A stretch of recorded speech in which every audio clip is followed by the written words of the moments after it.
राष्ट्रवादी काँग्रेस शरदचंद्र पवार पक्षाच्या वतीनं दिंडोरीत अनोखे आंदोलन।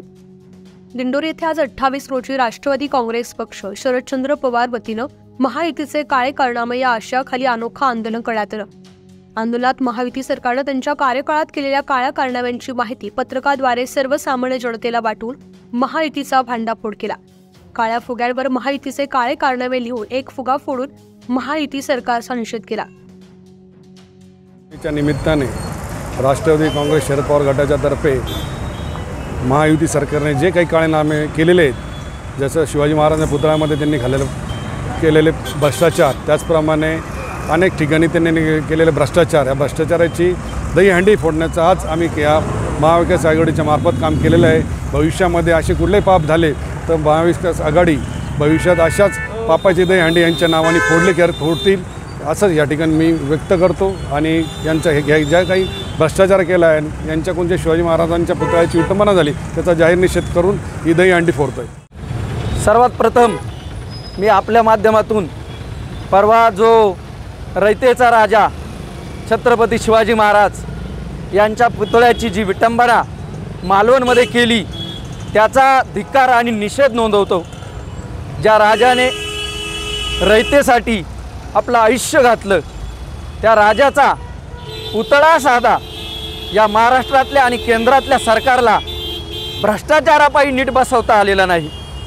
आज आम्ही कृष्णाष्टमी जन्माष्टमीचं औचित्य साधून महाराष्ट्र सरकारचे जे काही काळे कारनामे आहेत, मग तो बँकांमध्ये असणारा घोटाळा, शेतकऱ्यांच्या शेतीचा हमीभाव, त्याचप्रमाणे आम्ही ज्या तालुक्यात आणि ज्या जिल्ह्यात राहत होतो आदिवासी बहुल आहेत, पेसा भरती संदर्भात असेल, शिक्षक भरती संदर्भात असेल, अपंगांसंदर्भात असेल, अल्पसंख्याकांसंदर्भात असेल, या सरकारने जे काही निर्णय घेतलेत ते अतिशय घातक आहे, जनतेच्या आणि लोकांच्या जीवावर बेतणार आहेत। मधल्या काळामध्ये आपण सगळ्यांनी बघितलं की शेतकऱ्यांनी सगळ्यात मोठं आंदोलन उभं केलं होतं, तरी आज शेतकऱ्यांच्या मालाला हमीभाव नाही।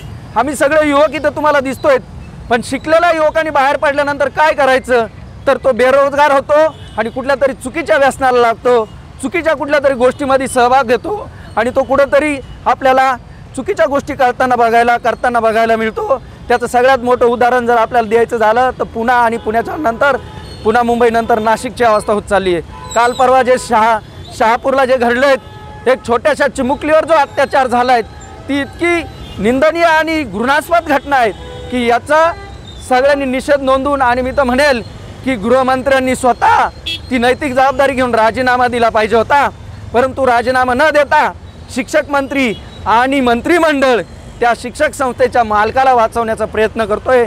तिथले CCTV फुटेजसुद्धा गायब केलेत।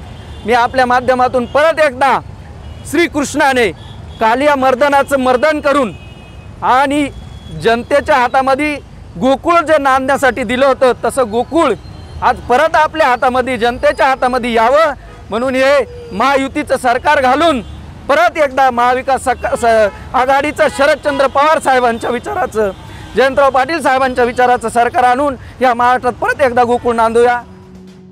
न्यूज 15 मराठीसाठी प्रतिनिधी बापू चव्हाण, नाशिक।